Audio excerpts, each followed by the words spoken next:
Annotations create in a kind of slightly higher level conceptual way. Not all annotations are highlights, and not all highlights have text associated with them. Yes. And you want to kind of slightly refine. And annotations can reference multiple highlights, and highlights can be in multiple annotations. Right. Okay. Yeah. You can write it. I was trying to summarize what you were going to say. Yeah, I will do. Figure out the words. Okay. Sorry. I'll pass. So one of the things that was annoying for us was that we couldn't destroy annotations on the page, so we added that in our fork so that we could have tools that would like bring things in and you kind of delete it, remove that thing from the tool and remove the annotations. But the main thing is annotations with multiple targets and how we can sort of add support to that through Annotator. 0 or more targets. I would have to second the advanced targets. For me, it's something in the configuration and dependency management piece. And in particular, there are plugins which depend upon an older version of the Annotator, plugins which depend on a newer version. And I think with configuration would be that we've implemented groups in such a way that that setup is only instantiated in the configuration. So it'd be nice to be able to configure that a little bit more flexibly and maybe even expose the configuration to an administrator. Configuration of the annotator right, and being able to dynamically adjust, have sort of users of a certain class who can change that. So I think we have a couple of instances of our application that we maintain. Each of them has slightly different configuration. We manage that at the developer level. And it would be nice to be able to say, per user or even per instance of the application, we want to turn the WYSIWYG editor on or off, or we want to turn other plugins on or off and change where things are stored, that sort of thing. The good example of this would be groups. And I think we have a particular idea of how groups should work, but not everyone agrees with that idea, right? There's lots of ways that could work. So being able to say who can see who's in a group, for example, that type of thing.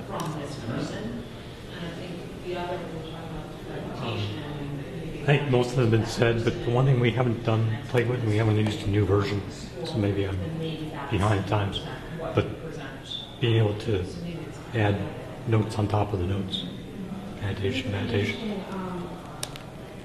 There may be some functionality there. We have a plugin for that. Okay. Yeah. Okay. Any other comments? Well, actually, one of the use cases is curation, correction. Is that there? And it's tentative, and then somebody comes along who's got the authority and says, yes, implement that one. That will there be picked up and then back in the source. Add a tag or another annotation to the annotation? Yes, annotation top of the annotation, basically. Okay. Well, maybe just tag, but let's be flexible and say annotation on top of annotation. I'd love to see a better separation between the annotation kernel and the UI. At the moment, it is one thing together, and it's not so easy to just replace the UI. But So actually, I'd agree with the annotations on annotations. But another thing, when you were talking about the new architecture and having it very plug-in friendly, thinking of a way as a community to figure out how to energize that a little bit more. Yeah, sorry. So I agree with the annotations on annotations. But it sounds like the new 2.0 version will have a focus on easy plugin architecture, better way to energize people around the plugin so you know where they are, you know how up to date they are, things like that.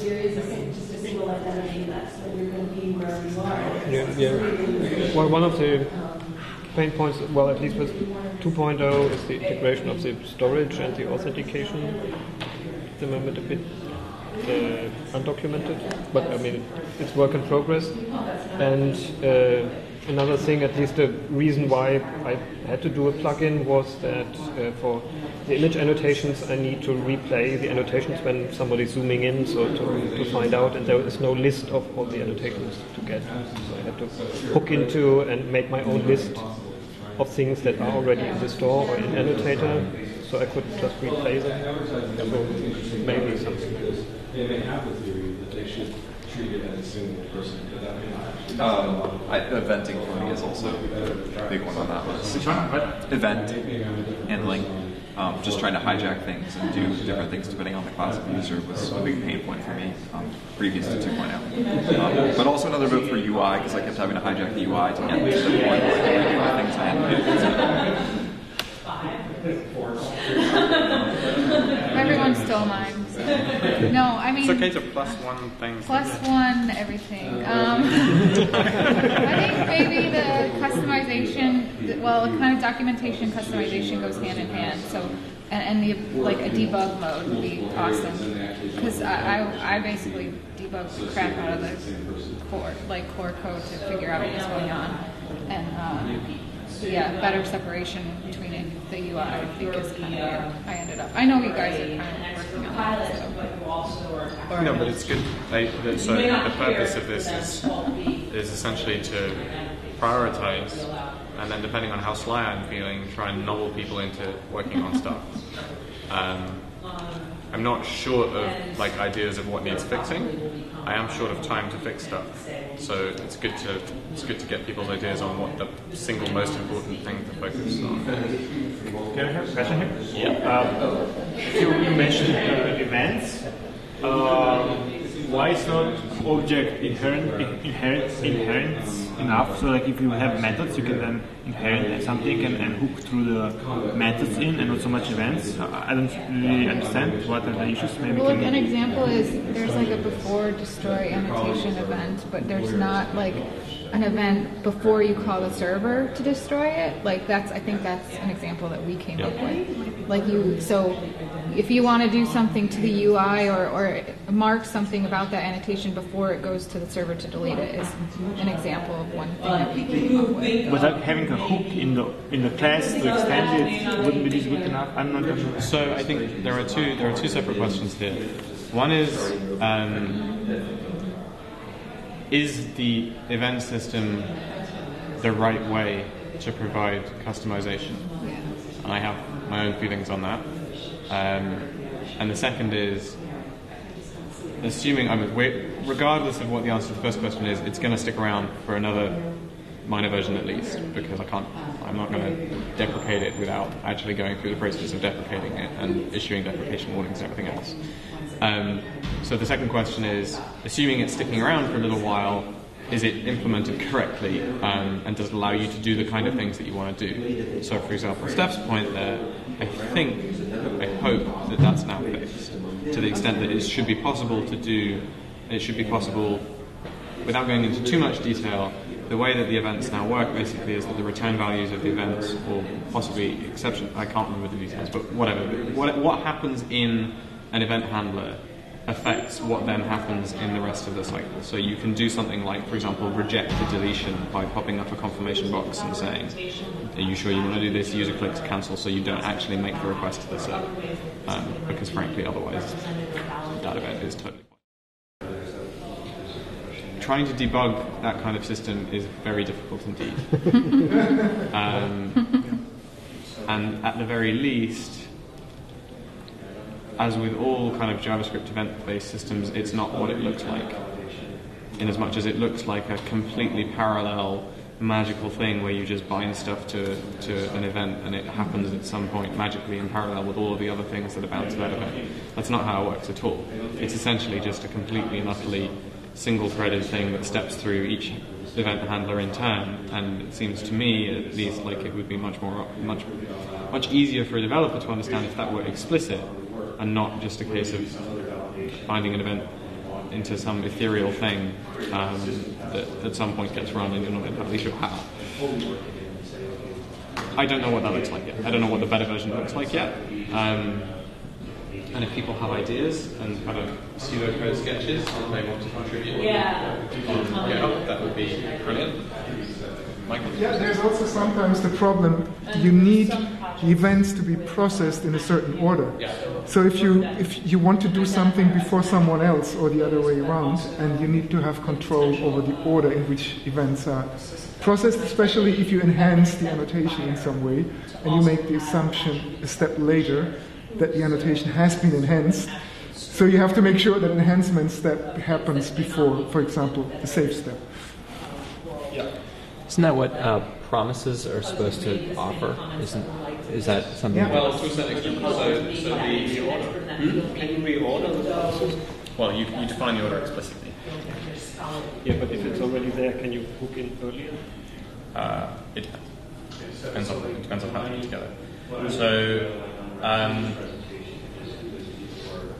again, I think the existing plugin architecture is kind of a bit of a free-for-all in that you add some plugins and they may run in some unspecified order, or at least undocumented order.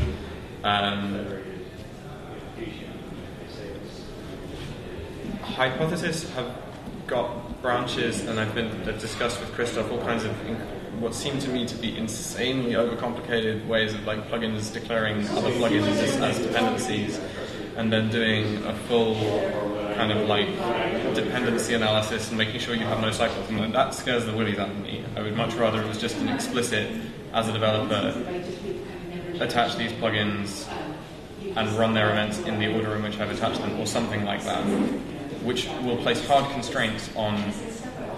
So you can't have a plugin that has functionality that needs to happen both before and after another plugin. That won't be possible. But again, I'm not entirely sure how that should work. I think that is probably step 2, though.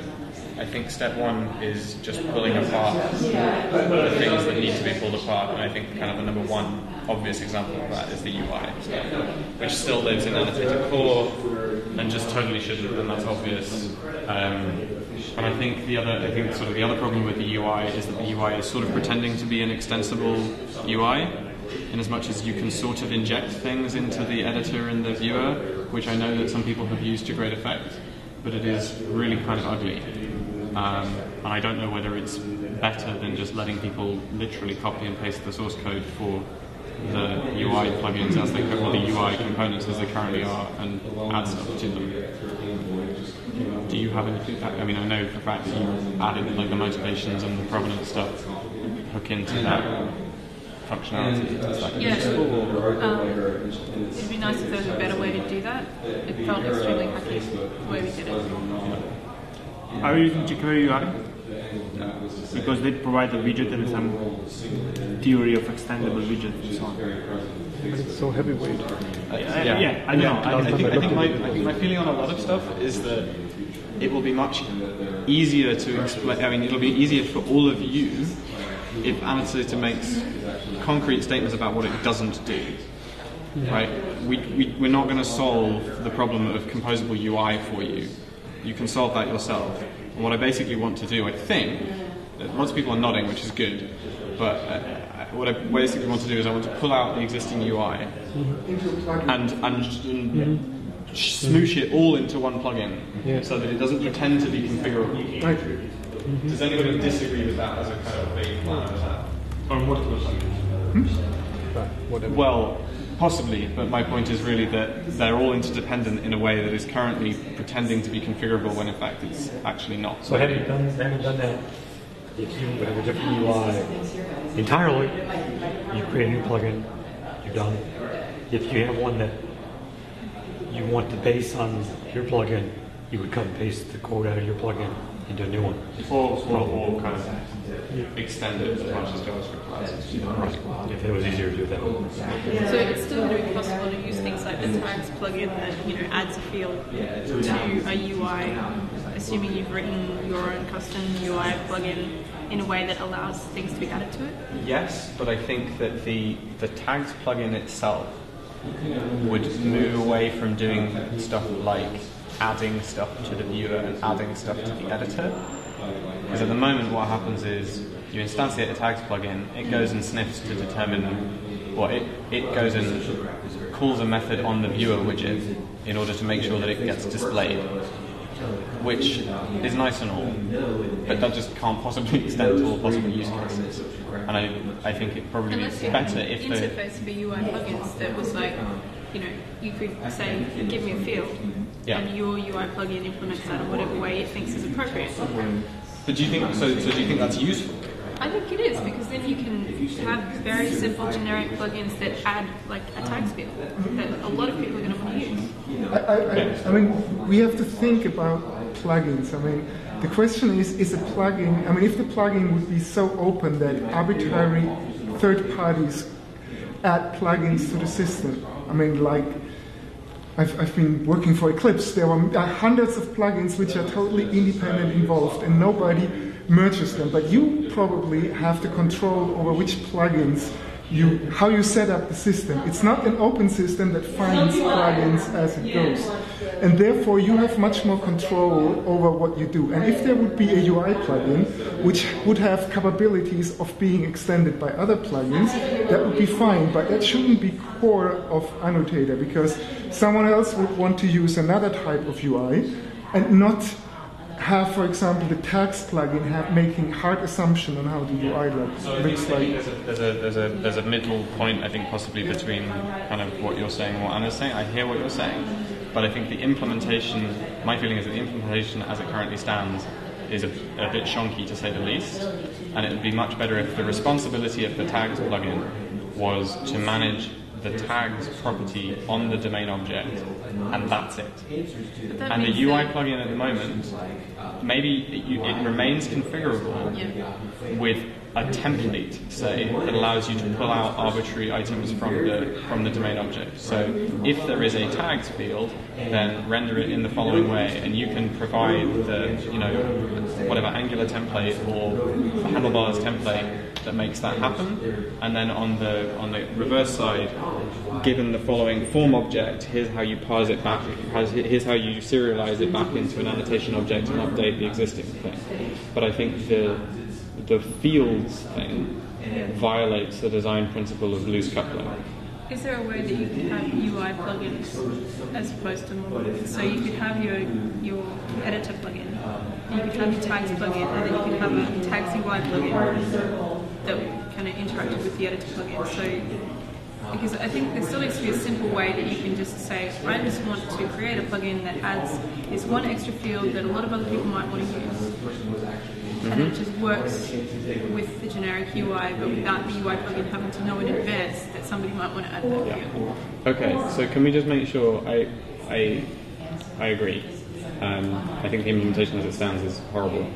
So can we just make sure that we have minuted that, like, I think it would be good for the default UI, the legacy UI, to be extensible in some way still, but maybe in a better way than it currently is. So what's the path? What's the legacy path for people who already have a net annotator? Want to move to 2.0 for UI? I think we should come on to that at the end. Okay. Broadly speaking, though, to give a short answer now, my opinion, and I think Randall's opinion as well, is that wherever we can feasibly do so, we will keep existing functionality working with a deprecation warning and then remove it in 2.1. If needs be, or 2.2, or whatever. If we are going to try not to have anything just break in 2.0, which is in some. So, one of the problems with JavaScript is that everything is mutable. So if your plugin reaches into the middle of Annotator and twiddles its thumbs around and kind of, I cannot promise anything. If your plugin only deals with things that are explicitly marked in the documentation as, or in the inline documentation as public methods, then we will try and make sure that it doesn't break. That's probably the simplest way.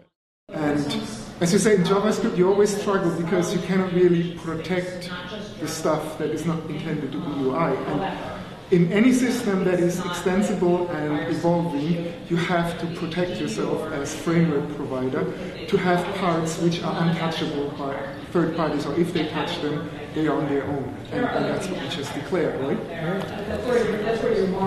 I could rant on that subject for several days, and I'm going to resist the temptation to do so. And I think we should go around into again, to keep it equitable and to fit into the last 5 minutes, one feature or plugin or another thing that you would like Annotator to do that, as far as you know, it doesn't currently do, and you can be as sort of way outfield as you like. I think I just want to +1 the decoupling to get used. Fewer backend. I think I'd like anchoring to be less brittle, but I don't know, that's about all I can say. Yep. Cool. Yeah, I think I already said everything. Anchoring, yes. Less brittle. Or like support for multiple anchors and slightly more advanced re-anchoring algorithms. Yeah. Okay. Probably some way to handle multiple annotations made on the same line, and by multiple I mean thousands of annotations made on the same line. That's good. I mean, there are many aspects to that. I think I don't have anything to add. Pass. I'll suggest that it's probably impossible. Annotating invisible content on the page. So content that's either in a hidden span, for example, or a micro format, micro data property that's in there. It's visible in the DOM. Just so I understand, what would be the use case? Well, actually, it's metadata curation. So if I have a page that's displaying information and there's metadata inside there that's incorrect, which libraries encounter a lot, you want to be able to allow somebody to annotate that. We actually do have an annotator tool, an annotation tool that you can annotate RDFA on the page, and that was for a library use case. Yeah, it's not based on Annotator, though. No, not based on Annotator. It's definitely a use case that comes up. I wasn't questioning in the library community. I'm so far up against the trees that I don't know what it would look like, which is why I was Can you just repeat? You have a tool to annotate what on the page? RDFA. It's like the little RDF tags that are embedded in HTML that might... ARIA. No, RDF. Ah, okay. Resource Description Framework A. I'm not sure what A stands for. It's an attribute. It's RDF and attributes. Oh, yeah, okay. It makes the baby Jesus pie. But it is used by some library But it is used by some strange academics. That's me planting my flag straight in the middle of the semantic web world. Yes. I have a feature about selection handling on mobile and desktop devices. I mean, there is the mobile plugin, which works quite nicely, yet it's some mobile devices, it's very hard to select text. And I mean, it's probably the solution that Annotator can provide, but I want to have something that helps me dealing with selection and managing selection. I mean, that would be a wild idea. Wild at all. I think it's really, really important that annotators, I mean, especially annotators, kind of basic selection in a loop understands how to do selection on mobile devices, because frankly most websites now see between 40 and 60 or 70% of traffic from mobile devices. So yeah. Let me tag on to that. I just thought of something that someone did ask for. Even in desktop browsers, selection by the keyboard doesn't trigger the editor. Yeah. And that's a big issue for low-sighted or blind users, and that's a big use case. Okay. We will probably open issues for many of the things that come out of this path, but that one is so clear as... Yeah, I don't know if that's how it behaves in Annotator or your, but like I was trying different use cases like double-clicking, that also select, and sometimes you would like the double-clicking the word would make it, and then if you double-click again, it goes to the paragraph and so on. These things shouldn't be supported because power users at least are used to playing with these things. I will just say in my defense that this is, broadly speaking, difficult because the DOM does not include events for selection. It includes events for mouse things, and so like it's hard, but yes, we should support it. Which brings us to Chris. I will +1 the mobile. I'd like plugins for the targeting, so to being able to implement different targeting schemes. Pass, take that one. Can you just speak, sorry, for notes? Should have gone around the other direction. The plugins for the targeting, so being able to implement different kinds of targeting. Different kinds of targeting. I have a stupid one, the ability to turn off and on the read-only state.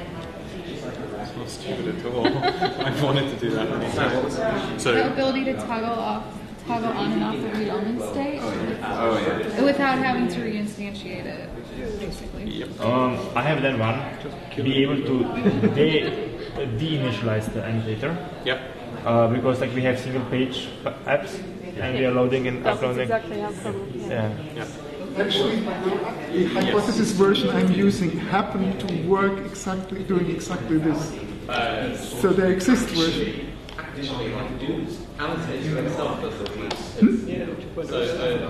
current, what's currently on the master branch does have a destroy function that sort of vaguely works. But then plugins have to use.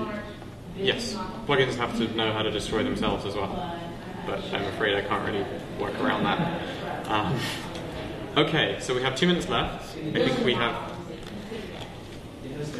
Yeah, any other business, I think, probably. Let's go around this way. Even though I complained at school, it financed my trip here. They want it all! Anybody else? I'm just going to... I tell you what, this is kind of the, like, laser, and if you need to stop it, then you can start speaking. Can you speak? What's the question? Anything else? Anything else, Anything else you want to raise? Thank you very much. Yeah, thank you. Thumbs up. Plan for the hack day. So you've got a document that has like a list of suggested. Yes, so if you are... I'm going to paste a link. Am I going to paste a link? No, you're all going to look at my Twitter feed, and I'm pretty sure that like the latest thing in my Twitter feed, maybe, who knows. Anyway, one of the most recent things is basically a pad of things that we want to do this week. We can tick one of them off having run this little session, which was run a session like this. Annotator at iAnnotate 2014. That one. It is on the end of notes. Yeah, no. Robert's got it open, but it's also in my Twitter feed. If you want to add any ideas for what we do at the hack days, please add them in there. To conclude, there are at least. Trying to work out exactly which things I want to say right now. So there are a couple of major things that I want to get done. Perhaps the most important one is I want there to be a published, community-curated release schedule for Annotator. Because at the moment, it gets released whenever I feel guilty enough, basically, which is not really how an open source project should work. So I'm thinking that what we will try and do is we will try to work out a realistic release schedule, and we will aim to do a release every, say, 3 months, 6 months, more likely 6 months. Regardless, we are wrapping up. And I think help in curating that and publishing that would be very helpful. And I also think that that can be wrapped up actually into a broader thing of like, we need to fix the website because it's awful. People can't find what they want to find. A subtask of that, which is equally large, possibly even larger, is the documentation sucks as well. Like, we have reasonably good inline code documentation. I was supposed to do Docker exploration. So I will probably have a chat to some people, and somebody will facilitate a kind of documentation sprint. Even if you don't feel happy at the hack days to kind of dig into the core of Annotator's code, you could at least help write some documentation. And it could be everything from what the hell is this, why would I even want to use it, through to trying to explain JSON Web Tokens to people, if you feel up to it. I think that's probably about it for now. Testing. Yeah, we should do more of that. And what we do, we should do better, because some of the tests are really stupid. Thank you.